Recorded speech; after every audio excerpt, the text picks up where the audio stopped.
오늘부터 원래 천국 열쇠의 바른 사용법이 라는 시간으로 예수님의 몸된 교회 목요 이야기 성경학교로는 405번째 시간이 될 텐데요. 그래서 지난 시간까지 요한계시록을 보는 바른 안경으로 그렇게 우리가 말씀을 나누었는데, 지난 시간 우리가 그 말씀을 나누는 중에 요한계시록을 보는 바른 안경의 마지막 뒤에 부분에 이제 정리되는 부분에서 우리가 다 하지 못했던 그 부분들을 조금 더 다루고 이제 보시면 말씀의 원고를 보시면 이제 3페이지 중간에 마태복음 16장부터 나오는 그 부분이 이제 이 천국 열쇠의 바른 사용법으로 말씀이 이어지겠습니다. 그래서 오늘은 어쩔 수 없이 요한계시록을 보는 바른 안경의 마지막 부분을 또 중요하고, 여러분들이 요한계시록을 보는 바른 안경을 우리가 이 말씀을 다루게 된 그 목적이 뭐냐면, 잘 아시겠지만 이 요한계시록을 기록하신 용도를 제대로 우리가 깨달아야 예수님이 죽고 부활하신 이후에 재림하시기 전까지 지상에 예수님이 세우신 교회로서 또 거기에 속한 성도로서 예수님이 재림하시기 전까지 어떠한 교회로서, 교회가 어떤 목적으로 어떤 교회로서 그렇게 제대로 교회가 나가야 될 방향성과 교회에 대한 역할과 우리의 삶의 중심에 어떤 그 복음에 대한 중심을 어떻게 잡고 가야 될 것인가에 대해서 요한계시록은 바로 그 부분에 제대로 적용할 수 있도록, 그래서 1차적으로 요한계시록은 예수님 당시에 초대교회의 7교회, 박해와 핍박 가운데 있었던, 그래서 예수님이 죽고 부활하신 이후에 그 예수님이 세우신 교회는 바로 교회를 새롭게 하고 교회를 정화시키고 또 예수님의 신부로서의 온전한 단장을 위해서 예수님께서 그 교회를 붙드시고 새롭게 하고 정화하는 것이기 때문에 그 7교회를 위한, 먼저 그 7교회에 적용되기 위해서 예수님이 요한계시록을 주신 거죠. 특히 그래서 7교회에게 예수님이 계속 주시는 말씀의 주제는 이겨라라고 분명히, 이기는데 무엇을 이겨요? 사단의 미혹을. 이제는 사단은 권세가 꺾여서 우리를 어떻게 할 방법이 없어요. 그러니까 거짓으로 속이고 미혹하는 것들, 그 미혹을 이기고, 또 한 가지는 내 속에 있는 죄성, 옛사람에게 것, 정과 욕심과 탐심, 그것들과의 싸움, 실제적으로는 사단과 싸움인 것 같고 외적인 다른 요소들과의 어떤 존재와의 싸움인 것 같지만 그것이 아니라 이 말씀을, 요한계시록의 7교회에 대한 말씀을 제대로 적용해서 보면 사실은 그것과의 싸움, 그래서 뭐 귀신 쫓고 뭐 하고 이런 부분에 초점이 있는 것이 아니라 여전히 아직도 남아있는 습관적인 것들, 마귀적인 요소들, 죄의 속성들, 그것과 내 자신과의 영적인 싸움인 것을 성경을 통해서, 요한계시록을 통해서 바르게 그렇게 적용해 가지 못하면 이거는 온전하게 예수님 오실 때까지 예수님의 몸된 교회에 속해서 제대로 된 양육의 길을 갈 수가 없어요. 그래서 예수님이 죽고 부활하신 이후에 이 땅에 예수님의 교회를 세우시고 그 교회에 성령께서 임하셔서 사람 한 사람을 예수님의 피로 사시고 성전을 삼으셔서 그렇게 다시 한번 예수님의 자녀로서의 호적에 올리시고, 탕자가 집을 나갔다가 돌아와서 다시 옷을 입히고 자식으로 받아주셔서 그 영광을 누리는 것처럼 예수님의 이 땅에 세우신 지상에 남겨진 교회의 성도들은 벌써 마귀의 종노릇하며 죽을 수밖에 없고 지옥에 던져줄 수밖에 없었던 그런 자들이 예수님께서 다시 십자가에 죽으시고 피 흘려서 죄값을 지불하시고 탕자처럼 다시 우리가 양육받을 수 있는 기회, 다시 하늘나라 상속자로서 갈 수 있는 그 기회를 우리에게 허락해 주신 것이 바로 예수님의 이 땅에 세우신 교회의 성도들이 가진 영광이고 은혜이고 축복인 것이죠, 사실은요. 그래서 다시 호적에 올려서 하늘나라 상속자로서의 그 길을 아담과 하와가 뺏겼던 그걸 다시 예수님이 찾아주시고 그 길을 가게 된다라는 겁니다. 그래서 요한계시록 1장 밑에서 이제 1페이지에 말씀 1페이지에 우회를 보면 요한계시록 1장 2절 요한은 하나님의 말씀과 예수 그리스도의 증거 곧 자기가 본 것을 다 증언하였느니라. 이 예언의 말씀을 요한계시록을 적용해야 되는데 적용하는 방법이 뭐냐면 이 말씀 요한계시록을 예수님 당시에 초대교회 당시에 그들에게입니다. 그리고 사실은 지금 우리들에게도 마찬가지예요. 읽는 사람과 듣는 사람들과 예배 시간에 사용된 성경이라 그랬어요. 그 말씀이라 그랬고요. 그 안에 기록되어 있는 것을 지키는 사람들은 복이 있습니다. 왜냐하면 예수님이 오실 때가 가까웠기 때문입니다. 그러면서 9절에 이 편지를 쓰는 나 요한계시록을 쓰고 있는 나 요한은 서서 전하는 요한은 여러분과 함께 주님을 위해서 고난을 겪어온 여러분의 형제입니다.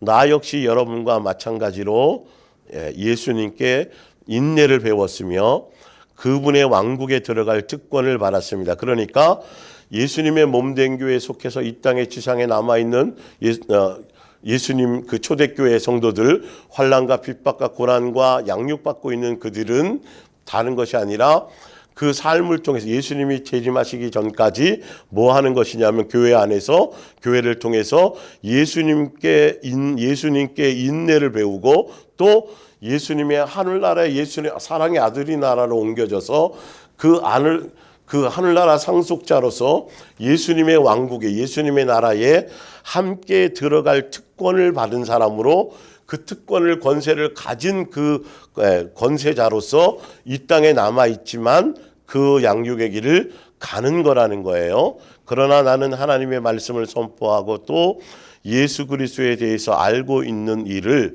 증거했다고 해서 반모라는 섬에 갇히는 몸이 되었습니다.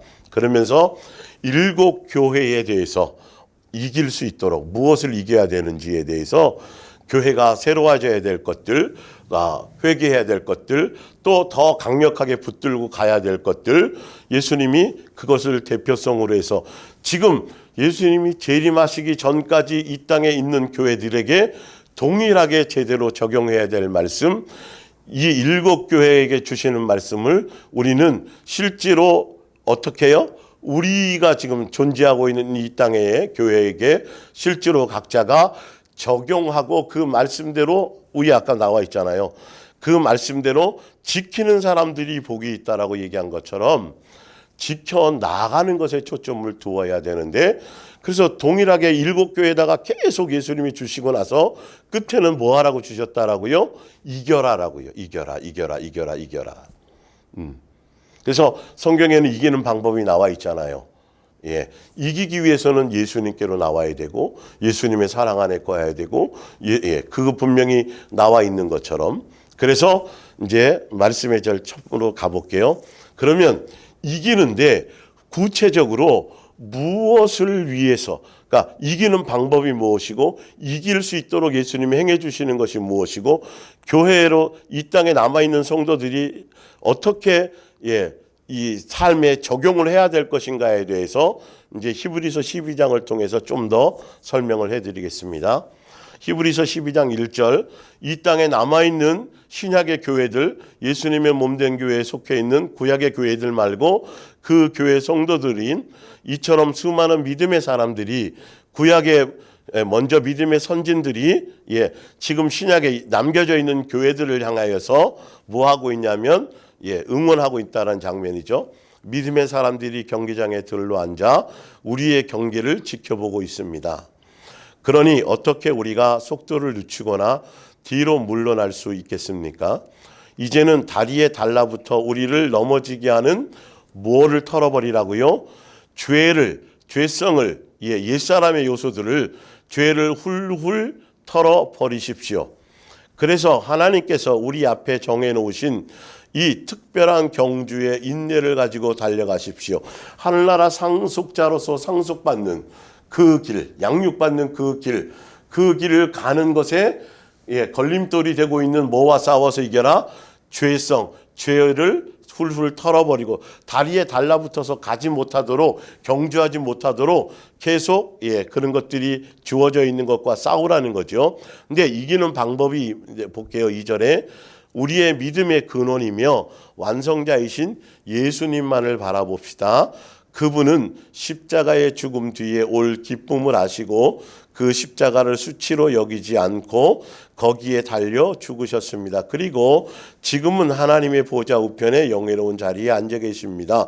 예수님이 그러셨던 것처럼 여러분들도 예수님을 바라보며 예수님으로 말미암아, 예수님의 이기심으로 말미암아, 예수님의 도우심으로 말미암아, 예수님의 그 승리로 말미암아, 예수님에서 예수님이 이겨서 그 보좌 위에 하늘나라 상속자의 그 자리에 앉으신 것처럼 여러분들도 그 예수님을 닮고 그 예수님을 생각하고 그 예수님을 의지하고 그 예수님으로 말미암아 뭐 하라고요?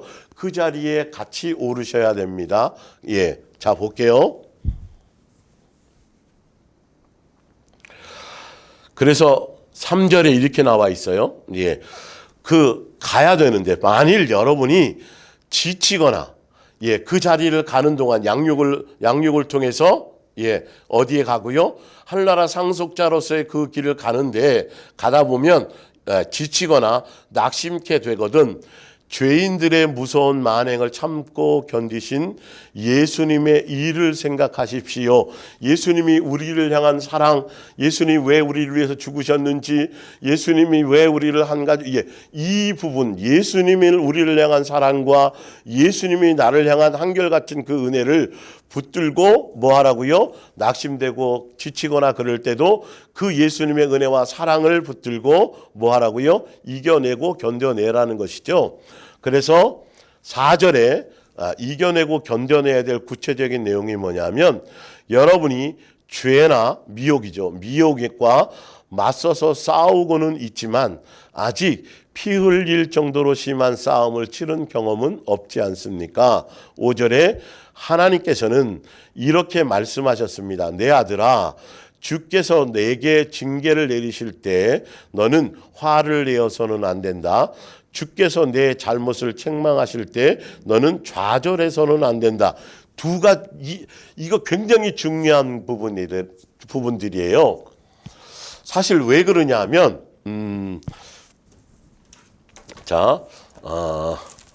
요한복음 8장을 한번 찾아보세요. 요한복음 8장 요한복음 8장 요한복음 8장 7절 볼까요?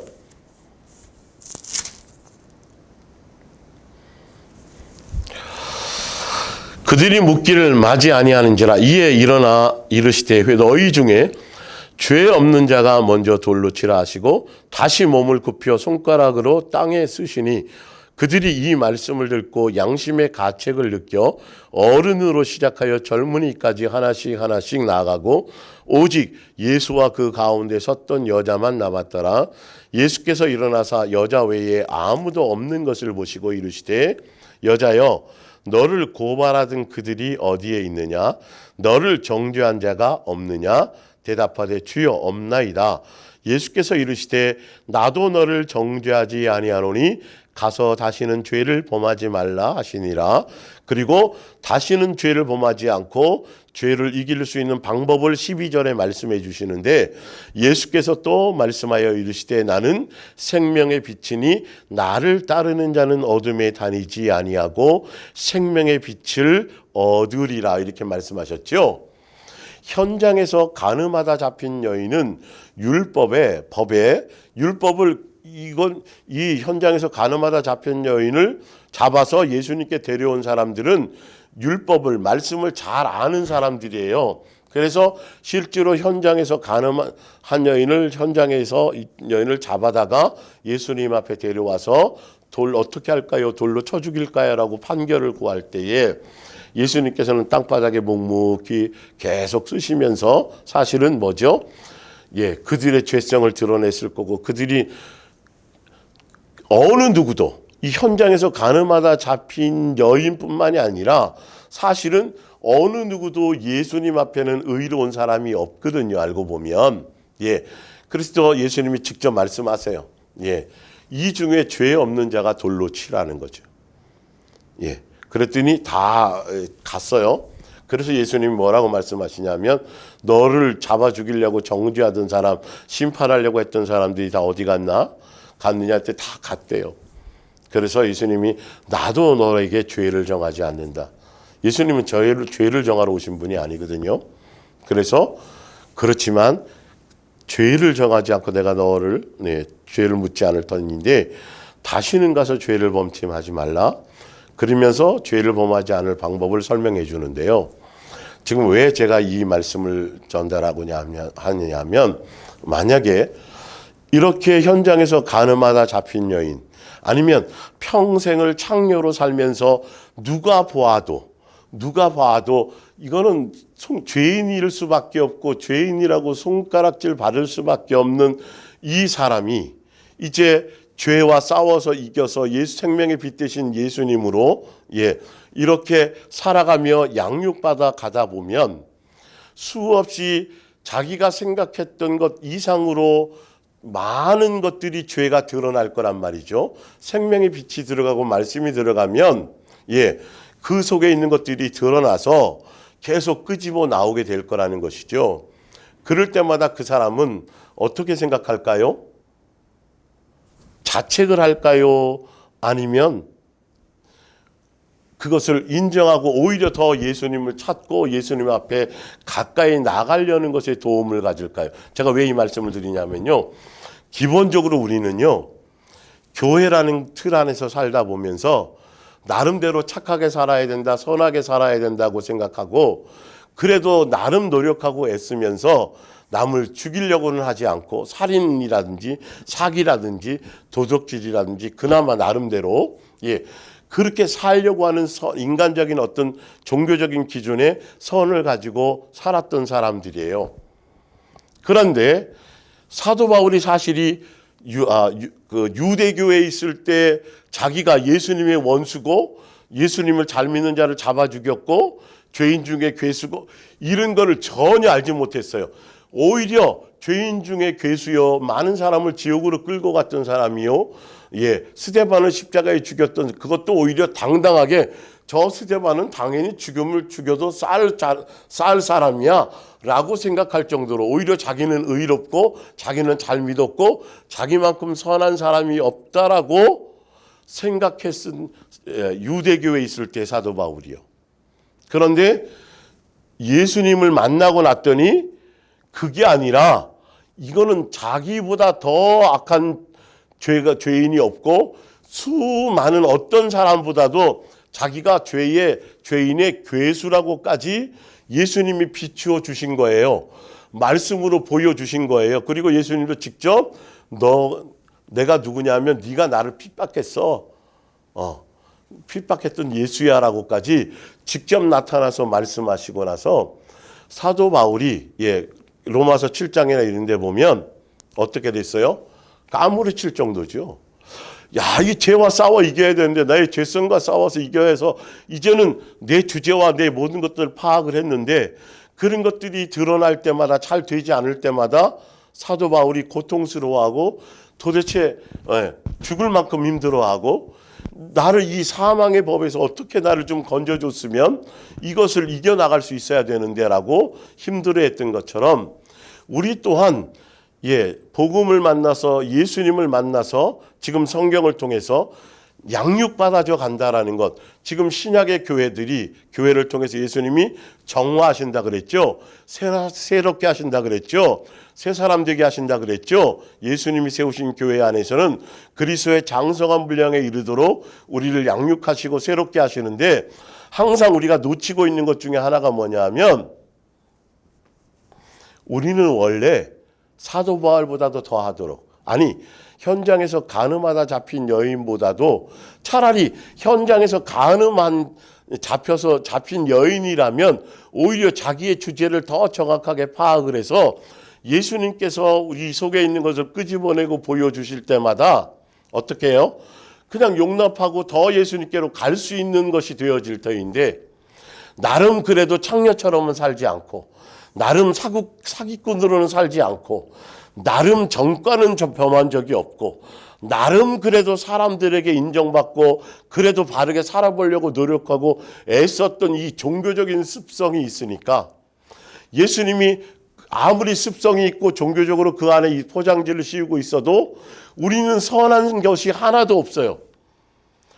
우리의 실체는, 원래 실체는 이 창기보다도, 사도 바울이 고백했던 것보다도 원래 우리가 그 모르고 소경으로서 우리 자신을 보지 못하고 우리 주제를 알지 못하고 그냥 종교성의 포장을 씌우고 있었을 뿐이지, 실제로는 어느 누구도 자유할 수 없는 더 악한 자요, 더 사악한 자요, 더 죄인이요, 더 괴수였었던 것을 예수님이 생명의 빛을 통해서 우리를 정화시키시고 우리 속에 옛사람의 것을 드러내셔서 우리를 담금질하시고 우리를 새롭게 씻겨주시고 계시는 이 과정 가운데 그것을 드러내 보여주시면 충격을 받는다는 사실이죠.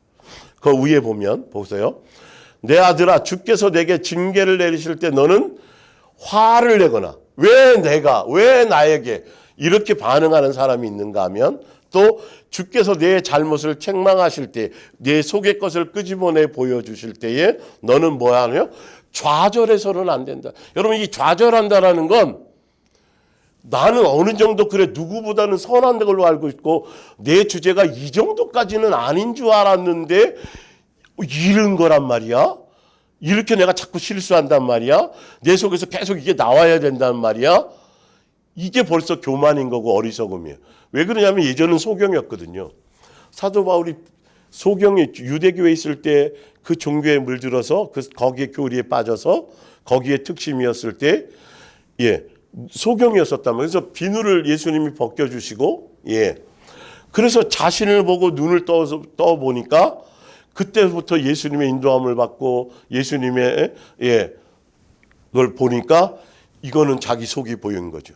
옛날에는 남 정죄하고 남 판단하고 남 잡아주기로 다녔는데 이건 그게 아니라 이거는 있을 수도 없는 자기의 모습을 예수님이 보여주신 거잖아요.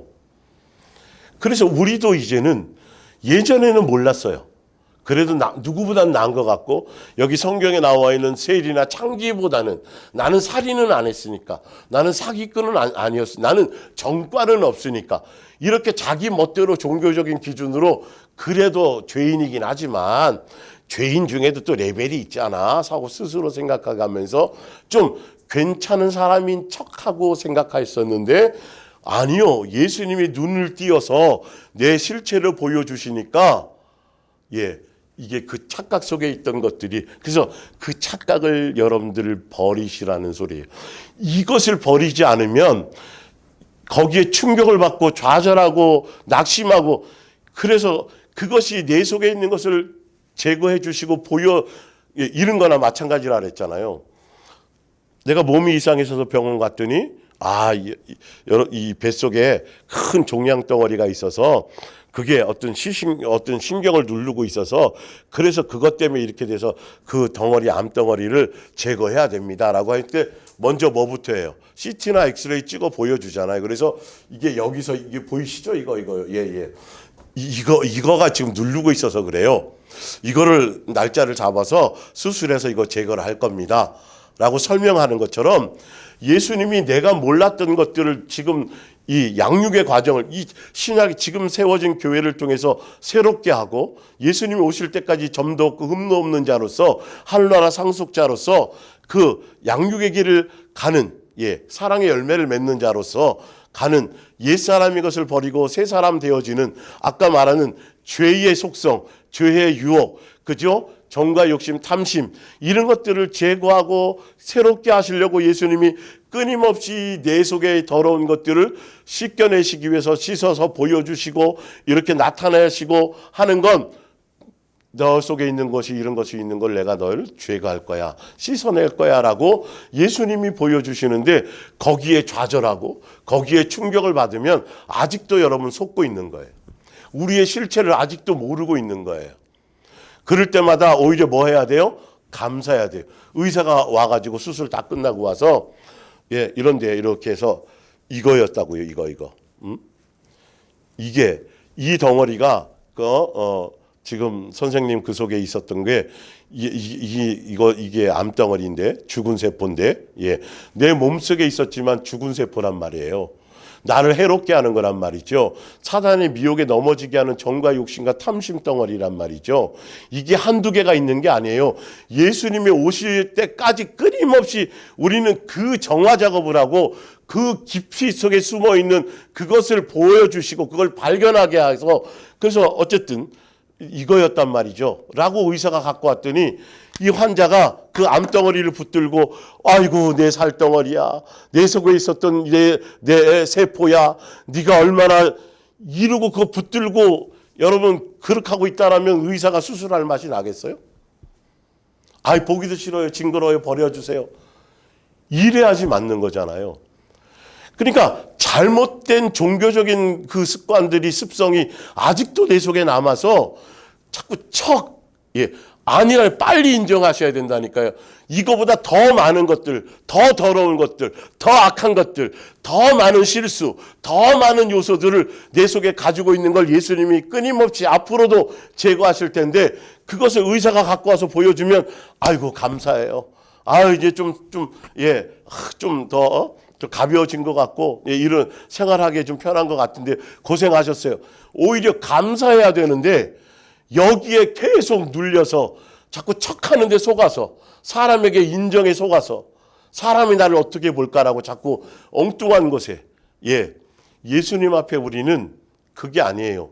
그래서 지금 그걸 하는 거예요. 지금 신약에 남아있는 교회들이 이 환난과 핍박과 어떤 고난과 이 많은 것들을 예수님이 붙들고 사용하시면서 계속 시리즈로 올 때 그거는 설명을 드렸으니까요. 그 목적이 뭐냐면 내 속의 것을 내 속에 있는 불순물을 제거하는 거예요.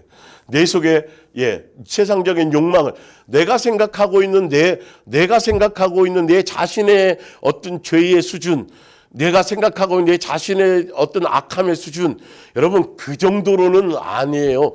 그거보다 더한 건데 예수님이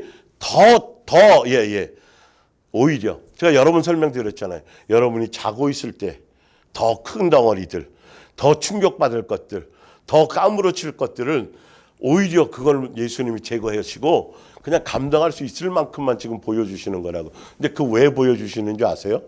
왜 여러분들이 계속 한 번에 되지 않고 두 번, 세 번 실수하고 넘어지고 또 하게 되느냐 하면 그래야 겸손해지는 거죠. 너가 이렇게 5번 틀렸다가 5번 실수했다가 6번째 된 것처럼 다른 사람들도 그럴 수 있다.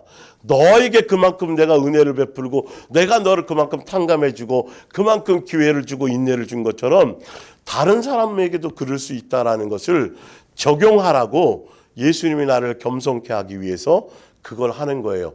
앞으로 더 어떤 것들이 드러나도 그것 때문에 좌절하거나 충격받지 말고 좌절하고 충격받는다라는 건 아직도 내가 종교성에 쏟고 있다라는 거예요. 아직도 내 주제를 모른다라는 거예요. 그런데 현장에서 가늠하다 잡힌 이 여인은 예수님이 그걸 보여줘도 그렇죠. 뭐 죄까진 게요. 당연히 뭐 창기였고 가늠하다 이렇게 현장에서 잡힌 적도 있는데요. 제 속에 아마 더 그런 걸걸요. 그 충격받지 않아요. 오히려 더 예수님께로 나아갈 수 있어요. 차라리 예수님이 그러잖아요. 바리새인들에게 종교 지도자들에게 너희가 차라리 진짜 소경이었다라면 오히려 영의 눈을 뜰 수 있는 기회가 더 쉽게 있었을지도 모르는데 너희들이 영적으로 분명히 소경이면서도 불구하고 육적으로는 자꾸 본다고 하고 소경이 아니라고 하니까 오히려 더 불쌍하고 안타깝다고 한 것처럼. 그래서 나름대로 옛날에 종교적인 교회 안에서 나름대로 칭찬받고 착하고 선하게 살려고 그러고 인정받고 그렇게 살았던 살았던 사람들이 오히려 개차반으로 살았어. 인생을 손가락질 받으며 살았어. 인생을 어쩌면 전과자로 살아서 사람들이 누가 생각해도 나는 전과자인데 뭐 나는 형편없는 사람인데 뭐 이걸 빨리 인정할 수 있는 사람이 오히려 예수님의 은혜를 경험하기가, 양육의 길을 가기가 더 수월하고 쉬울 수도 있어요. 그런데 과거에 살 때 더 나름대로 열심히 살고 반듯하게 살려고 그랬고 자수성가하고 정말 철저하게 성실하게 살았던 사람들이 예수님 앞에 나와서 양육의 길을 통해서 새 사람으로 거듭나는 것에는 오히려 더 많은 걸림돌이 될 수 있는 요소가 많아요. 더 더딜 수 있어요. 더 많은 충격을 받을 수도 있어요. 예, 그래서 이 말씀을 드리는 거예요. 이 요한계시록을 통해서 목적은 우리를 새롭게 하고 그리스도의 장성한 분량에 이르고 하늘나라 상속의 길을 가는 사람으로 양육받고 예수님을 닮아가는 사람으로 양육받는데, 그곳에 아직도 종교적인 습관과 종교적인 척하는 것들, 인정받으려는 것들, 예, 나의 알량한 선, 이런 것들이 있어서 자꾸 아직도 또 이 양육 안에서도 또 비교하려고 그러고, 옆에 사람 볼 필요도 없고 그거 할 수가 없어요. 예수님과 나와의 1대1의 관계, 내 속에 있는 것을 어떤 것을 보여주든지 그냥 원래 나는 그랬던 사람이잖아요. 예수님 앞으로 더 많은 걸 끄집어내 주세요. 앞으로 더 나를 씻겨주세요 라고 더 예수님께로 더 가까이 가고 더 예수님께 내가 이런 그 자체를 인정해주면, 사도 바울처럼 빨리 인정해주면 빨리 그 부분들이 더 수월하게 갈 수가 있어요. 자, 다시 봅니다. 그 자책하는 것들, 거기에 자꾸 빠지는 것들, 아니요. 오히려 그것이 보여지기 시작한 것, 느껴지기 시작한 게 축복이에요. 앞으로 더 세밀한 것들, 더 깊숙한 것들을 보여주실 때에도 기꺼이 감사로 더 예수님께로 가까이 가는, 거기에 종교성에 속지 않기를 바라서 드리는 말씀이에요. 볼게요. 그래서 어떤 일들을 통하든지 어떤 것들이 주어든지 원망하거나 불평하거나 화내지 말라고, 제가 이거 지금 요 부분을 반복하는 게 아마 오늘로 4번째일 거예요. 왜 반복하는지를 잘 아셔야 돼요. 많은 사람들이 속고 있다니까요. 이 양육의 과정 속에서. 예. 자. 창기보다도, 죄인 괴수보다도 더하다라는 걸 실제로 해요. 입술로만이 아니라. 그래서 보여주실 때 거기에 좌절하면 안 돼요. 자, 징계를 화를 내서는 안 되고, 또 한 가지, 주께서 내 속의 것을 불순물을 드러내시고 나타내 보여주실 때는 너는 좌절해서는 안 된다. 왜 그러냐? 주께서 너를 그렇게 하시는 것은 너를 사랑하신다는 증거이고, 왜? 아니 죄의 덩어리였거든요. 마귀의 종이었었거든요.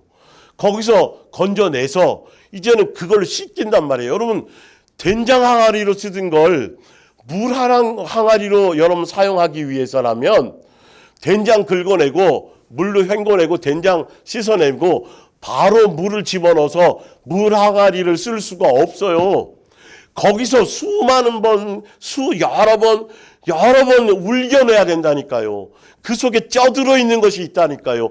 그걸 빨리 내 주제를, 내 원 부분들을, 내 근본을 인정해 드려야 돼. 빨리 인정해야 된다니까요. 자꾸 속아서는 안 돼요. 척하며 살았던, 위선적으로 살았던 그 옛사람의 생각 속에 자꾸 비교하거나 나는 그래도 누구보다는 이런 것이 없어야 돼요. 예수님이 보여주신 그대로를 인정해야 돼요. 자, 예수님과 나와의 관계 위에 자꾸 다른 쪽에, 다른 사람의, 다른 일들에 이 눈이 돌아가는 자체가 벌써 불순물이 들어간 거예요. 자, 봅니다. 다시요. 너는 주께서 너를 증거이고 주께서 너를 채찍으로 때리시는 것은, 어떤 때는 고통스러울 때도 있겠죠. 예, 뭐 살을 잘라내는데 여러분 암덩어리, 죽은 세포지만 내 속에 있었던 거잖아요. 예, 그거를 하나도 도움되는 세포가 아니지만 잘라내고 나면 그 잘라낸 것에 대한 뭔가가 있겠죠. 그런 것들이죠. 내가 하나님의 참 자녀이기 때문이다. 진짜 예수님의 자녀이기 때문에 너 속에 숨겨져 있던 것, 더러운 것들, 마귀적인 것들을 예수님이 직접 간섭하시고 사건과 모든 일들을 통해서 그걸 끄집어내서 제거하시는 것인데, 그것 때문에 좌절하거나 그것 때문에 화를 내거나 원망하거나 그것 때문에 침통해 있다라는 걸 속는 거라는 거죠.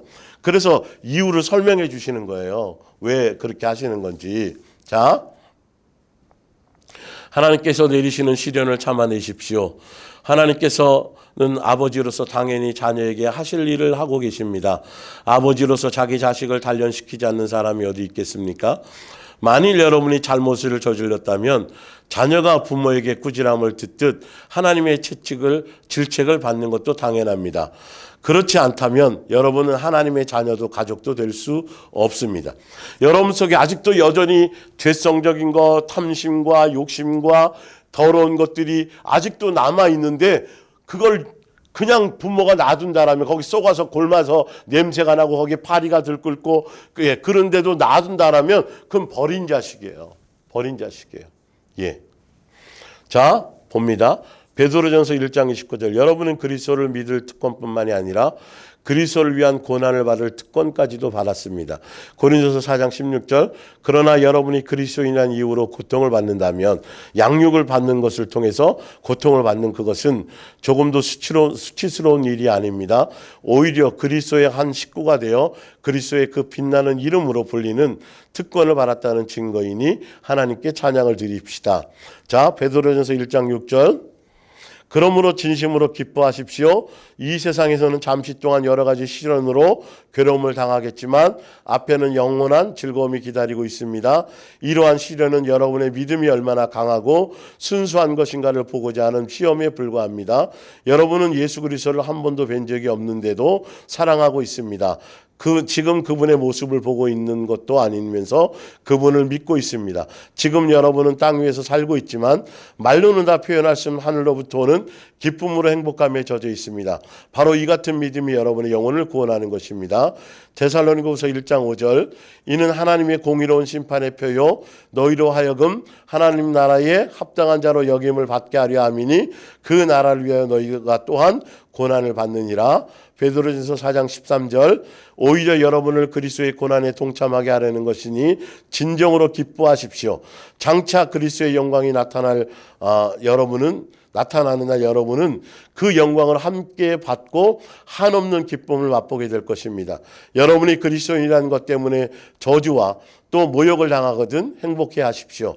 하나님의 영이 그 영광으로 여러분을 감싸 주실 것이기 때문입니다. 고린도후서 7장 10절입니다. 하나님께서는 때때로 죄에 돌아서서 영원한 생명을 찾게 하시려고 우리에게 슬픔을 주십니다. 우리는 하나님께서 주시는 그런 슬픔을 비관해서는 안 됩니다. 내 속에 있는 죄, 더러운 것들, 씻겨내야 될 것들, 불순물들, 그건 끊임없이 예수님 앞에 설 때까지 이 땅에 있는 동안, 육체가 있는 동안에 끊임없이 계속 되어져야 될 작업이기 때문에 그것이 내 속에 드러날 때 예수님이 그것을 하는 걸 설명하고 하늘나라 백성으로 합당하도록, 하늘나라 상속자로서 합당하도록, 예수님 앞에 섰을 때 점도 흠도 없는 자로 세우도록, 그리스도의 장성함을 향해 이르는 자로 새 사람 되게 할, 그래서 교회를 세우신 거라 그랬잖아요. 그것을 진행하실 때 여러분들은 기뻐하고 즐거워하고 찬양하고 감사해야 된다니까요. 다시 말하지만 비관해서는 안 된다는 거예요. 아이고, 내가 또 그랬어? 왜 나는 이렇게 형편없는 거야? 아니 원래 그거보다 더 형편없는 사람이었다니까요. 예? 자꾸 그렇게 좌절하고 비관한다라는 건 내가 무엇보다는, 어느 것보다는, 누구보다는 자기 생각에 좀 나았다라고 생각하는 거잖아요. 이게 교만이죠. 이게 속는 거고 어리석음이죠. 그래서 어떤 이유로든지 좌절해서도 안 되고, 그것도 교만이라고 말씀드렸잖아요. 어떤 이유로든지 비관해서도 안 되는 거예요. 지금 아까 설명드렸잖아요. 반드시 그 길을 가야 되고 반드시 그렇게 되어져야 되는 거죠. 예. 그래서 왕의 수업을 받는, 옛날에 왕자로 있을 때 모르지만 세자로 책봉이 되어서 왕의 수업을 받을 때는 왕자로 있을 때 생활 수준 이상으로 통제받고 걸음걸이나 말하는 것과 뭐 이런 것들을 그렇게 되어서 모든 것들이 새로워져야 되거든요. 근데 마귀의 종로로 타며 살았던 그 습관, 그 욕심, 그 탐심 그대로를 가지고는 하늘나라 갈 수도 없고 부활할 수도 없어요. 육은요. 육의 사람은 더군다나 생명의 부활할 수가 없죠. 그런 거기 때문에 예수님의 자녀로 예수님이 사랑해서 그것을 씻기시고 그것을 의사가 환자를 살리려고 CT를 찍어서 이런 것들이 있습니다. 보여주고 설명해주고 이거 제거할 겁니다. 그래서 제거해서 보여주었는데 그거 붙들고 늘어져서 아이고 내 살덩어리였는데 내 세포였는데 아까워서 어떡하나 뭐 이런 게 들어있었 이러면 말도 안 돼. 그 행동하는 거랑 똑같다니까요. 종교적인 그 알량한 그 위선에 속아가지고 더 한사하니까요. 더 이게 느껴져야 돼요.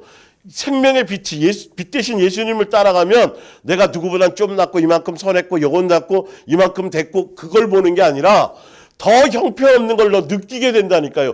더 예수님께로 가까이 갈 수밖에 없어지고 더 겸손해질 수밖에 없어지고 더 예수님이지 않을 수밖에 없어지는 조금 더 나의 선, 나의 의, 나의 잘 이것은 있을 수도 없는 내 마음에서 조금이라도 고개 들 수 없는 그러나 좌절하지 않고 그러나 예수님의 또 당당하게 예수님의 자녀로서의 그 길을 가는 거죠. 실수해도 넘어져도 자녀로서 양육의 길 안에서 그 길을 가는 거니까 예수님이 허락된 시간이니까요. 그게.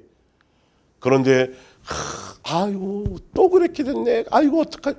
자꾸 거기에 그게 선한 것 같고 착한 것 같고 옳은 행동인 것 같지만 아니요. 그 정도는 아닌 줄 본인이 스스로 착각했기 때문인 거예요.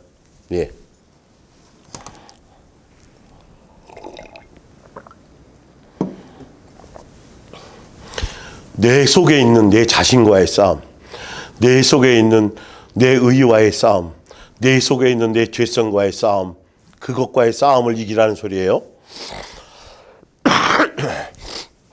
다시 읽어드릴게요. 우리는 하나님께서 주시는 그런 슬픔을 비관해서는 안 됩니다. 그러나 세속적인 슬픔은 참다운 회개의 슬픔이 아닌 까닭에 영원한 죽음을 막아내지 못합니다. 하는 도움이 없다는 거죠. 주께서 주시는 이 슬픔이 얼마나 여러분에게 유익했는지를 생각해 보십시오. 여러분은 더 이상 어깨를 움츠리지 않고 제가 계속 강조하고 있는 거예요. 몇 주 동안도 이 부분을요. 움츠리지 않고 진지해졌을 뿐만이 아니라 성의를 갖게 되었으며 더 진지하게 내가 잘못 알고 있었네. 야, 내가 이 정도는 아닌 줄 알았는데 이거였었어? 예수님 감사해요. 지금이라도 알게 해주셨어요. 지금이라도 내 주제를 보여주셨어요. 완전히 틀린 거예요, 이거는요. 내가 지적한 죄를 짓지 않으려고 열심으로 노력했을 겁니다. 그리고 그런 일이 일어난 원인을 진지하게 생각해보고 나의 도움을 받았을 것입니다. 베드로전서 1장 3절입니다. 우리 주 예수 그리스도의 아버지 하나님께 모든 찬양을 드립시다. 하나님께서는 헤아릴 길 없는 자비로 죽은 자 가운데서 다시 살아나신 그리스도를 통해 우리에게 거듭나는 특권을 주셨고 습니다. 그리하여 우리는 지금 하나님과 한 가족이 되어 영원한 희망을 가지게 된 것입니다. 하나님께서는 우리를 위해서 값으로 따질 수 없는 엄청난 선물인 영원한 생명을 준비해 두셨습니다. 그 영원한 생명을 준비한 그 길을 가는 것이 우리 속에 있는 것들을 죄성을 다 드러내고 깨끗게 하고 정결케 하고 새롭게 하는 그 길인 거예요. 자, 그래서 요한계시록에 나와 있는 7교회에 예수님이 무엇을 고쳐야 되고 무엇을 회개해야 되고 무엇을 어떻게 말씀을 지켜 행해야 될 것인가에 대해서 요한계시록의 7교회를 우리가 나는 어떤 교회에 어떤 모습으로 어떻게 속해야 될 것인가를 보고 점검하는 시간이 되면 되게요.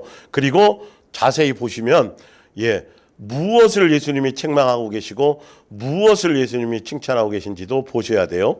내가 첫 번째 에베소 교회 내가 내 행위와 수고와 내 인내를 알고 또 악한 자들을 용납하지 아니하는 것과 자칭 사도라 하되 아닌 자들을 시험하여 그의 거짓된 것을 내가 드러낸 것과 또 내가 참고 내 이름을 위하여 그러니까 첫 번째 뭘 칭찬하셨냐면 거짓 선지자들에게 속지 않은 것. 이게 7교회 중에 3교회 이상의 이게 나와요. 얼마나 중요한 포인트인지. 그래서 제대로 진리를 알지 못하고 복음을 알지 못하면 거짓 선지자들에게 7개 교회 중에 많은 교회가 모든 교회에 이게 다 적용이 되는 거예요. 사실 알고 보면요. 그래서 예수님이 거짓 선지자에게 속지 않은 것을 뭐 했냐면 칭찬하신 거예요. 그런데 볼게요. 4절에 그러나 너를 책망할 것이 있나니 너의 처음 사랑을 버렸느니라. 이게 예수님과의 1대1의 관계 맞죠? 세상 사랑하지 않고 두 마음 품지 않고 내 속에 있는 탐심과 정욕과 이것과 싸워서 이겨야 될 부분이죠. 예수님께로부터 받은 그 사랑을 세상과 바꿔 먹고 어느 순간인가 세상에 물들어 있는. 그러니까 거짓 선지자를 분별하는 것도 중요하고 당연히 그것도 해야 되지만 또 더 예수님이 책망하고 있는 부분은 뭐냐면 예수님과 나와의 사랑의 관계를 잃어버린 것. 사랑 안에 있는 것을 세계명이겠죠. 이 말하면 이게 얼마나 위험한고 얼마나 예수님이 중요하게 보시는가를 그 마음을 지키는 거예요. 그런 것과 싸워 이기는 거예요. 두 마음 품지 않는 거예요. 세상을 사랑하지 않는 거예요. 세상에 속한 것들이 겸하여 섬기지 않는 거예요. 오직 예수님과 나와의 그 사랑, 첫사랑, 그 아가페 사랑, 그것을 속에서 끊임없이 변질되지 않고 한결같이 가는 것을 얘기하고 있는 거죠. 그것과 싸워서 이기라는 거예요. 그래서 에베소 교회도 뒤에 나와요. 이겨라고. 여기서는 첫사랑을 빼앗기지 말고 이기라는 거죠. 자, 그러므로 어디서 떨어졌는지 생각하고 회개하여 처음 행위를 가지라. 만일 그리하지 아니하고 회개하지 아니하면 내가 내게 가서 내 촛대를 그 자리에서 옮기. 교회잖아요, 촛대가.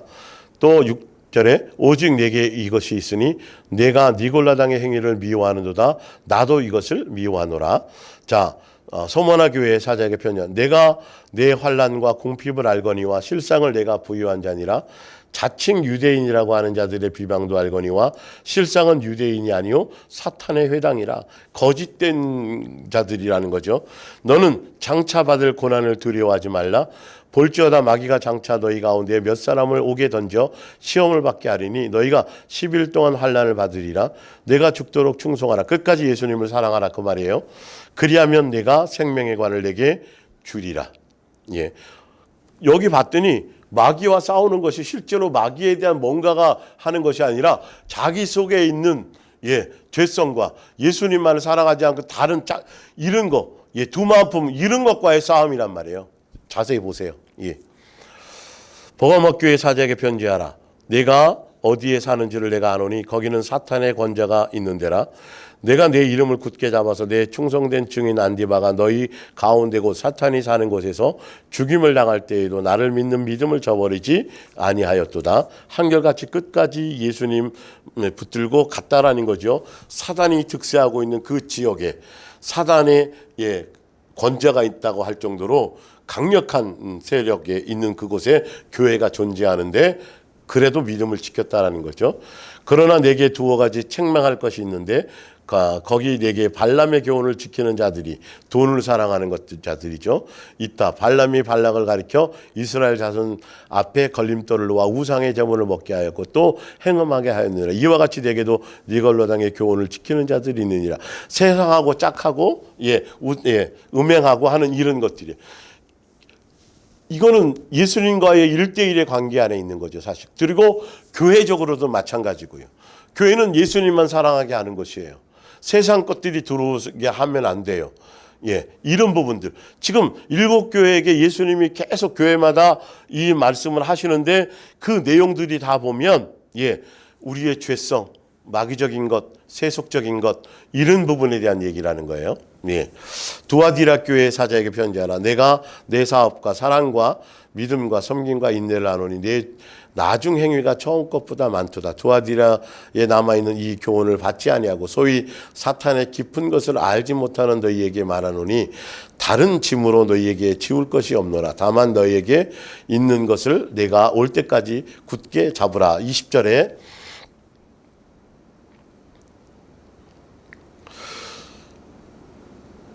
그러나 내게 책망할 것이 있노라. 자칭 선지자라는 여자 이세벨이 또 나오죠. 계속 교회마다 선지자들, 거짓 선지자들, 이 계속 자, 그래서 음행하는 것에, 그러니까 진리 안에, 말씀 안에, 반드시 말씀을 분별하고 진리 안에 서서 세상과 짝같지 않고 예수님 우상처럼 섬기지 않고 간음하지 않고 한결같이 진실하고 깨끗함으로 예수님 사랑하는 그 관계에 있는 것이 공통적으로 교회마다 계속 예수님이 얘기하시는 거예요. 그것으로 이기라는 거예요. 그 마음을 끝까지 지키라는 거예요. 3장에 요한계시록 3장에 이제 5번째 교회 사대교회 사제에게 편지하라. 내가 내 행위를 아노니 내가 살았다는 이름은 가졌으나 죽은 자요. 너는 일깨워 그 남은 바 죽게 된 것을 굳건하게 하라. 내 하나님 앞에 내 행위에 온전한 것을 찾지 못하였느니라. 그러므로 내가 이렇게 받았으니 어떻게 들었는지 생각하고 지켜 회개하라. 만일 일깨지 아니하면 내가 도둑같이 이르리니 어느 때에 내게 이르는지 내게 알지 못하느니라. 믿는다는 말만 가졌지 진리대로 말씀대로 살지 않았다는 거죠. 그러나 사대에 그 옷을 더럽히지 아니한 자 몇 명이 내게 있어 흰 옷을 입고 나와 함께 다니리니 그들은 합당한 자인 영고로라. 그러나 그 가운데서도 믿음을 지키는 성도들이 있다라는 거고요. 빌라델비아 교회 사자에게 편지하라. 볼지어다 내가 내 앞에 열린 문을 두었을 때 능히 닫을 사람이 없으리라. 내가 내 행위를 아노니 내가 작은 능력을 가지고서도 내 말을 지키면 내 이름을 배반하지 아니하였도다. 9절을 볼게요. 그건 칭찬받은 거고요. 보라 사탄의 회당 곧 자칭 유대인이라 하나 그렇지 아니하고 거짓말하는 자들 중에서 몇을 내게 주어 그들로 하여 내 발 앞에 절하게 하고 내가 너를 사랑하는 줄을 알게 하리라. 내가 나의 인내의 말씀을 지켰은즉 내가 또한 너를 지켜 시험의 때를 면하게 하리니 이는 장차 온 세상에 임하여 땅에 거하는 자들을 시험할 때이라.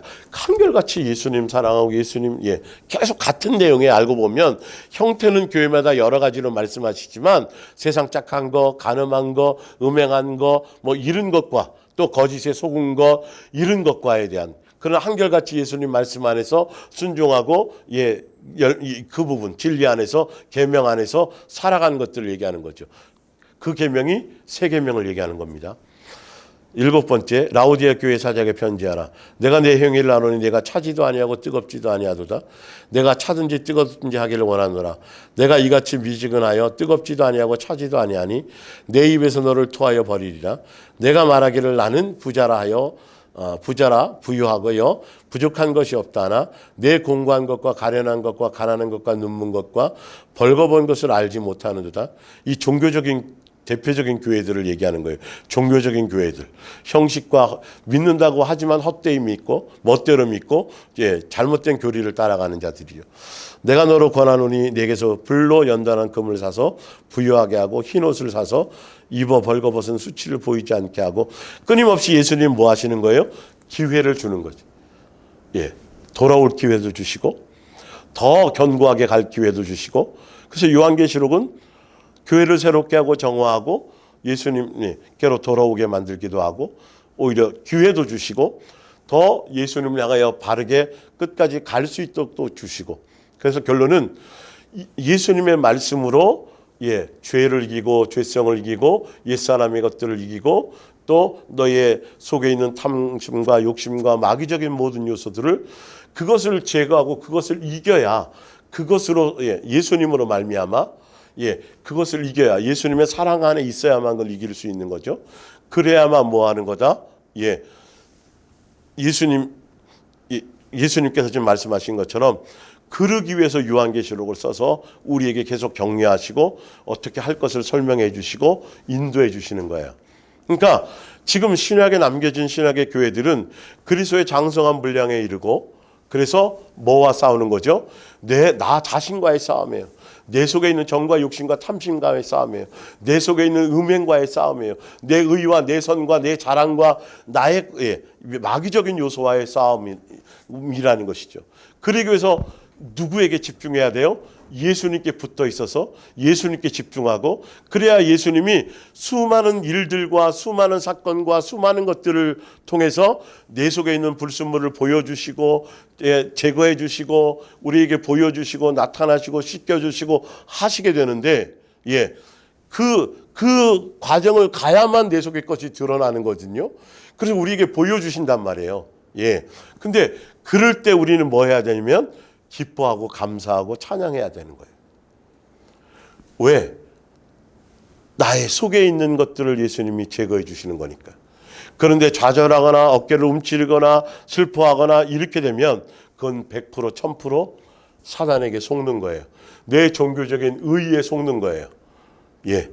사도 바울이 초반에 그 부분 때문에 괴로워하고 힘들어하다가 생명의 성령 예수님의 그것에 대한 것을 알고 나서 진짜 그 과거에 자기에 속해 있던 모든 자기로 말미암아 자기가 이기려고 했던 것들, 자기 의로 이기려고 했던 것들, 그걸로는 절대 되지 않아요. 내 노력과 내 수고로 내가 양육의 길을 통해서 새 사람 되었는데 0.01 마이크로 정도 어떤 것으로 첨가되어질 수 없어요. 순수하게 전적으로 예수님의 은혜로만, 순수하게 전적으로 예수님의 사랑으로만, 순수하게 예수님의 으로 말미암아서만, 그래야 여러분 이길 수 있어요. 내 속에 있는 수많은 거짓과 이길 수 있고 내 속에 있는 죄의 속성으로가 이길 수 있어지는 거죠. 요한계시록은 그렇게 적용해야 돼요.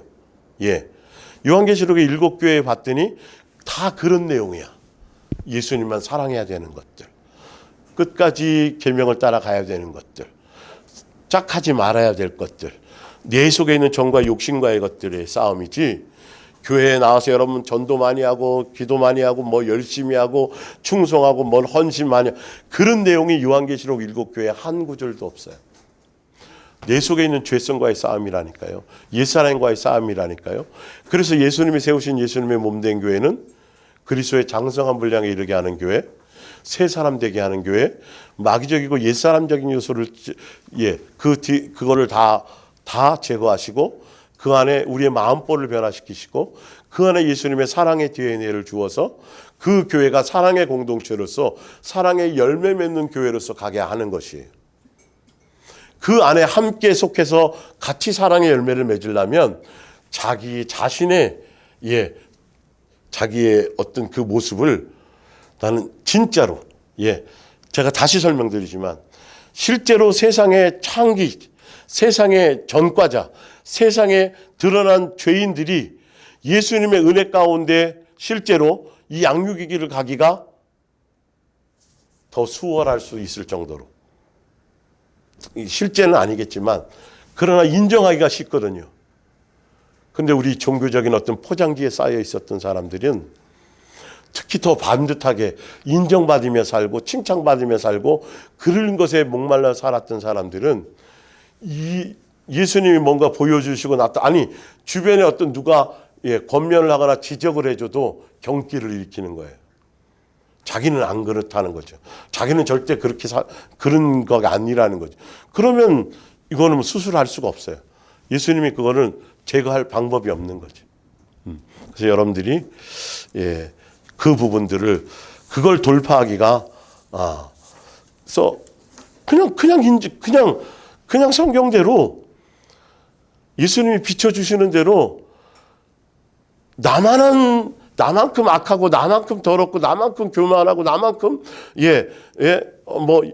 그냥 각자 1대1 그 보여주시는 대로 그대로 그냥 인정해드리고 예수님 또 보여게 하시면 아이고 제가 몰랐는데 알게 해주셔서 감사해요. 또 끄집어내 주시고 또 제거해 주시고 또 그래서 계속 그럴 때마다 더 감사하며 더 예수님께 갖고 더 예수님 의지하고 더 예수님께 집중하면 되는 거예요. 더 붙들려 있으려고 하면 되는 거예요. 더 힘을 발휘해야 되겠죠. 왜? 포도나무에 열매가 별로 없을 때는 별 문제가 없지만 포도나무의 가지에 열매가 주렁주렁 말고 탐스럽게 되면 될수록 이게 여기 붙어있는 힘이 더 세져야 된다는 거죠. 더 여기에 집중해야 된다는 거죠. 아름다운 열매를 맺으려면. 불과 얼마 없을 때, 그럴 때는 덜 하겠지만, 이젠 열매가 풍성해 포도가 주렁주렁 열리고 탐스러워지면, 여러분 가지에 붙어 있는 힘이 더 강력해져야 된다는 거예요. 예수님께서 여러분들에게 속사람의 것들을 보여주고 수없이 지금 굉장히 많이 제거해 주셨잖아요. 그런데 지금 제거해 주신 것보다 앞으로 착각하지 마셔야 될 건 앞으로 더 많이 남았다라는 걸 빨리 깨달으시라고 제가. 예. 그래서 기뻐하셔야 될 일이고 감사하셔야 될 일이고 예수님의 친자식이라는 것을 인정받는다는 것이고, 근데 자꾸 아직도 내 속에서는 그 정도는 아니었던 것 같은데, 요거 한두 번만 하면, 요 정도면 이건 뛰어넘었어야 되는데, 아직도 자꾸 이거 아직 종교적인 이 찌꺼기가 남아 있어요. 여러분, 우리 주제의 모습, 예수님이 비춰주는 모습 그대로 그냥 인정해 드리세요. 죄인 괴수 중에 괴수의 괴수로 보여주어도 인정해 드리고, 빨리 예수님과의 관계 안에서. 자, 그리고 마지막 이게 마태복음 24장에 있는 내용을 제가 요한계시록을 보는 바른 안경 마지막 부분에 제가 이거를 이거를 이제 인용해 드린 건 왜 그러냐면, 요거는 그냥 좀 설명하고 넘어갈게요. 마태복음 24장 볼게요. 1절, 예수께서 성전에서 나와서 가실 때에 제자들이 성전 건물들을 가르쳐 보이려고 나아오니 대답하여 이르시되 너희가 이 모든 것을 보지 못하느냐? 내가 진실로 너희에게 이르노니 돌 하나도 돌 위에 남지 않고 다 무너뜨려지리라. 그러면서 3절에 예수께서 감람산 위에 앉으셨을 때에 제자들이 조용히 와서 이르되 우리에게 이르소서 어느 때에 이런 일이 있겠사오며 또 주의 임하심과 세상 끝에는 무슨 징조가 있사오리까? 예수께서 대답하여 이르시되 너희가 사람의 명을 뭐냐면 성전 가지고 몇 년 만에 지었네, 막 건물이 자꾸 자랑하고 그러니까 예수님이 죽고 부활하시는 그 사건을 통해서도 그렇지만 예수님이 죽고 부활하실 그때 그 초대교회에 있어질 그 상황이 성전의 이 돌 하나도 남지 않고 다 무너지리라. 이건 예수님 당시에 예수님이 죽고 부활하시고 나서 예수님 그 초대교회 당시에 실제로 있었던 일들이에요. 이 사건은.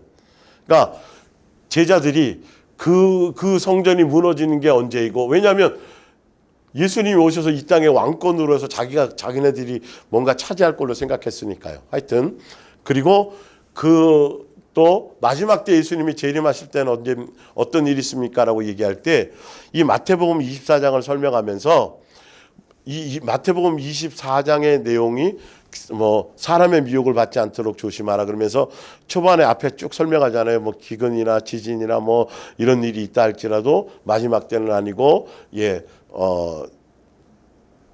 복음이 땅 끝까지 전해질 때나, 그리고 쭉 설명하시면서 오늘 제가 인용해 드렸던 15절 15절부터 지금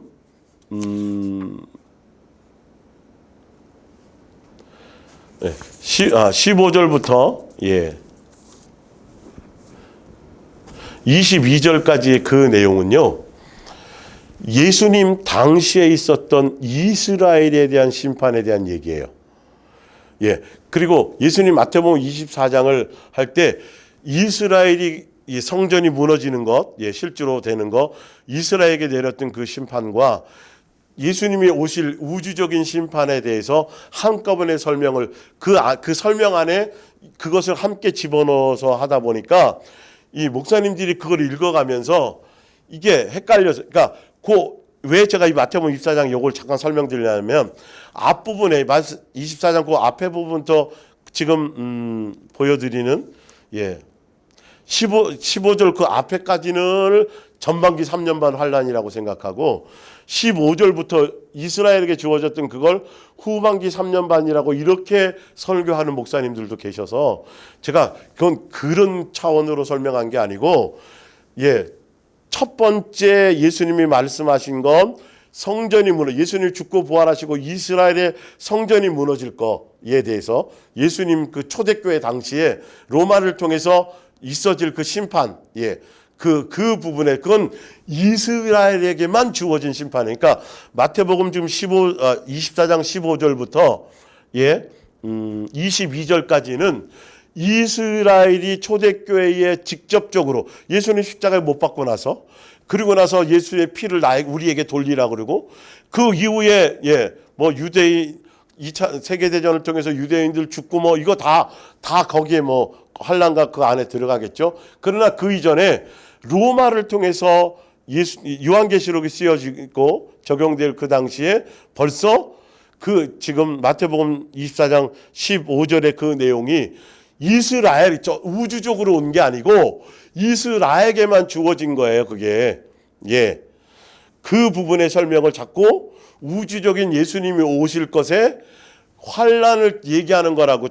전반기 환란 그 환란을 얘기하는 거라고 잘못 알고 그 우주적인 것 안에 예수님이 이스라엘에 직접적으로 초대교회에 있어질 그 내용까지 설명한 건데, 이거는 마태복음 24장 15절부터 그 내용은 그 전부터 예수님이 초림하시고 나서 있어질 일들에 대해서 계속 예언했던 내용이에요. 이스라엘에게만 주어진, 유대 나라에만 당했던 핍박이란 말이에요. 그러나 뒤에 보면, 그래서 그거는 여러분들이 말씀에 온 거를 읽어보면 자세하게 예수님 당시에 있었던, 실제로 이스라엘의 교회들, 이스라엘들에게만, 유대에 속한 자들에게만 있어졌던 일들이었다라는 걸 명확하게 알 수 있고요.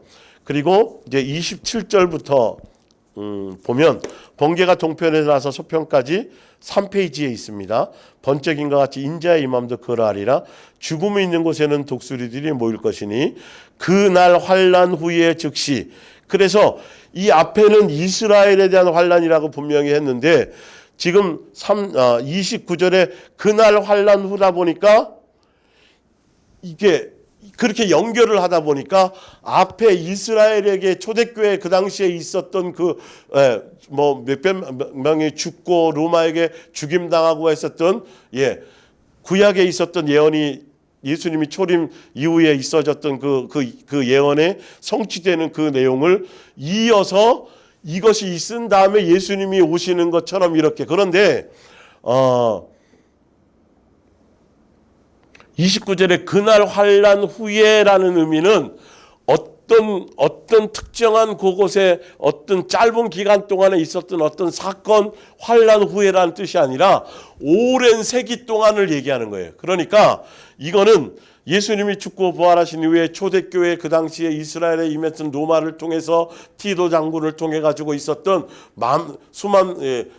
수많은 사람이 죽임당하고 핍박받고 있었던 그 사건 이후에, 그 사건 이후가 뭐냐면 바로 27절, 28절, 29절, 30절부터 볼게요. 그래서 29절 그날 그러니까 그 사건 이후에 예수님이 재림하실 때까지 있는 초대교회의 강력한 이스라엘에게 핍박과 그러니까 심판처럼, 그러니까 소돔과 고모라도 심판의 한 부분을 보여주신 거잖아요. 사실 아죠. 에돔에 마찬가지고 바벨론이 무너진 것도 마찬가지. 실제로 신바벨론이 그것도 다 1차적인 심판의 한 부분을 설명하는 것처럼 이스라엘이 초대교회를 그 핍박과 그 박해, 로마를 통해서 가졌던 그게 이스라엘에게 주었던 하나의 그래서 복음이 뭐였냐면 회개하라 천국이 가까웠느니라. 예수님 초림하러 오셨을 때. 근데 그때 예수님을 받아들이지 않았어요. 그래서 너희가 회개하지 않고 침례 받지 않으면 너희가 지금 당장에 도끼가 나무 뿌리 밑에 지금 놓여져 있어. 근데 예수님을 영접하지 않았어요. 오히려 예수님 십자가에 못 박았어요. 그들이요. 그래서 예수님이 죽고 부활하실 그때에도 해가 달을 빛을 잃고 천지가 진동하고 무덤 문이 열리고 지금 위에 보여주는, 그러니까 지금 27, 28, 29 그 부분은 예수님이 부활하신 이후 이제 초대교회 당했던 그 핍박과 환난 그 이후부터 예수님이 재림하신 그 전까지를 그 환난 후에라는 의미로 쓰여져 있는 거예요. 아주 오랜 기간의 어떤 기간 세대를 지난 그 환난 후에를 얘기하는 거죠. 그러니까 예수님이 죽고 부활하신 이후에는 하늘의 권세를 가지고 통치하고 있었던 거예요. 해와 달과 별의 모든 만물을 왕권으로 통치하고 있었을 그때 초대교회 핍박도 마찬가지지만 그거는 그 이스라엘에게 실질적으로 있었던 심판의 한 부분이었고, 그래서 볼게요. 30절부터 그래서 쭉 있다가 30절에 그때의 인자의 징조가 하늘에서 보이겠고 그때의 땅의 모든 족속들이 통곡하며 그들이 인자가 구름을 타고 능력과 큰 영광으로 오는 것을 보리라. 그래서 앞에 큰 환난에 대한 29절에 그날 환난 후라는 그게 굉장히 오랜 세대를 포함하고 있는 거예요. 지금 앞절에 그 앞에 설명했던 이스라엘이 당했던 초대교회 당했던 핍박과 환난, 그 이후부터 예수님이 재림하실 때까지의 전체를 통틀어서 얘기하는 거고, 그거는 앞에 있었던 건 이스라엘에게만 당한 거고요. 지금 예수님이 뒤에 재림하실 때의 그 부분은 우주적으로 오시는 거예요. 그런데 보세요. 그 차이가 분명히 있어요. 이걸 분별하지 못하니까 자꾸 함께 연결해서 예수님이 재림하실 그 앞에 있었던 재림하기 전에 있었던 어떤 그 사건과 자꾸 연관을 짓는 거죠. 예. 자, 그런데 근데 여러분들이 잘 보셔야 될 게 뭐냐면, 자, 우주적으로 예수님이, 자, 28절 29절 거기는 그날 환난 후에 즉시 해가 어두워지며 달이 빛을 내지 아니하며 별들이 하늘에서 떨어지며 하늘의 권능들이 흔들리리라. 예, 하늘의 정치권으로 예수님이 다 하고 계시고, 30절 그때의 인자의 징조가 하늘에서 보이겠고 그때의 땅의 모든 족속들이, 땅에 있는 족속들이 다 뭐 한다고요? 통곡하며 그들이 인자가 구름을 타고 능력과 큰 영광으로 오는 것을 보리라. 그가 큰 나팔 소리와 함께 천사들을 보이느니 그들이 그의 택하신 자들을 하늘 이 끝에서 저 끝까지 사방에서 모으리라. 이렇게 돼 있죠. 예수님이 이 뒤에 장면은 예수님이 우주적으로 오시는 장면이에요. 앞에는 이스라엘에게만 주어졌던 장면이고요. 그래서 제대로 분별할 수 있어야 돼요. 근데 우주적으로 오실 때 예수님을 믿지 않고 있는 자들은 예수님이 오실 때 통곡하고 애곡하고, 그런데 예수님의 믿음 안에서 그냥 양육 안에서 있던 사람들은 예수님이 불러 모아, 나와 있잖아요. 하늘 이 끝에서 택한 자들은 불러 모아서 사방에서 불러 모으는 거예요. 그러니까 예수님이 우주적으로 재림하실 때 오셔도 하등에 여러분 두려워하거나 염려할 일이 없다니까요. 믿음 안에 있으면, 양육 안에 있으면. 예? 그런데 자꾸 환난에 초점을 맞추어서 그 환난 후에라니까 자꾸 앞에 걸 환난을 전반기, 뒤에 그 이후에 있을 환난에 대해서 또 후반기 3년 반 이런 식으로 마태복음 24장을 그런 식으로 해석을 해버리면 문제가 있어진다라는 거예요. 그리고 분명하잖아요. 앞에 환난은 이스라엘에게만, 초대교회 이스라엘에게만 주어졌던 것들이고, 뒤에 예수님이 오시는 재림의 장면은 우주적으로 오시는데, 그때도 통곡할 사람이 따로 있고 예수님을 기뻐하게 맞이할 사람이 따로 구별이 돼요. 그러니까 걱정하고 염려하지 말라는 거예요. 그리고 뒤에 이어서는 언제 오실지 때와 날과 시는 알지 못하니까 너희는 뭐 하지 말라? 두려워하거나 염려하지 말라. 이렇게 하고 34절에 내가 진실로 너에게 이르노니 이 세대가 지나기 전에 이 일이 다 일어나니라. 제가 이거는 마태복음 16장 뒤에도 설명드릴 때 있지만, 이거는 예수님의 그 당시에 있어질 일은 아까 이스라엘 성전이 무너지고 예수님이 죽고 부활하신 장면이잖아요. 무너지고 돌이 왜 하나도 돌에 남지 않고 다 무너뜨렸죠. 베드로전서 2장에도 나오잖아요. 예수님의 몸된 교회를 세우기 전에 벌써 예수님이 초림하셔서 그 일들은 벌어진 거고요. 그 부분을 예수님이 설명하는 것도 있고, 또 한 가지는 말씀의 현재성이에요. 그러니까 오늘도 예수님이 오시는 것처럼 우리는 벌써 그 안에서 살아가고 있다라는 거죠. 오실 날이 언제인가 중요한 것이 아니라 예수님의 통치 안에 있어서 오늘 오시든 내일 오시든 우리는 그 말씀의 현재성 안에서 오늘 오실 것으로 살아가며 가면 된다라는 두 가지 뜻을 갖고 있는 거예요. 그래서 어쨌든 어쩔 수 없이 이게 아주 좀 어중간하게 이게 양이 남아서 만약에 이렇게까지 시간이 될 줄 알았으면 1시간을 더 그 제목으로 하고 했을 텐데, 어찌됐든 다음 주부터는 이제 오늘 그 3페이지 중간에 이어서 이제 천국 열쇠의 바른 사용법으로 이제 직접적으로 말씀으로 들어가겠습니다. 오늘까지는 어쩔 수 없이 요한계시록을 보는 바른 안경에 대해서 어떻게 지금 남아있는 교회들이 종말의 말세의 시대를 살아가는 예수님의 세우신 교회들이 요한계시록 7교회를 포함해서 현재성에 맞추어서 어떻게 말씀을 적용하고 어디에 초점을 두고 어떻게 가야 되는 방향성과 목적성과 존재성에 대해서 더 자세하게 적용하는 방법을 교회에 적용하고 각자에게 적용하는 방법을 구체적으로 설명을 드린 것입니다. 잘 여러분들이 또 다시 듣고 성경을 다시 말씀을 확인하시고 해서 여러분의 것으로 소화하셔서 그렇게 가시기를 바랍니다. 기도하겠습니다.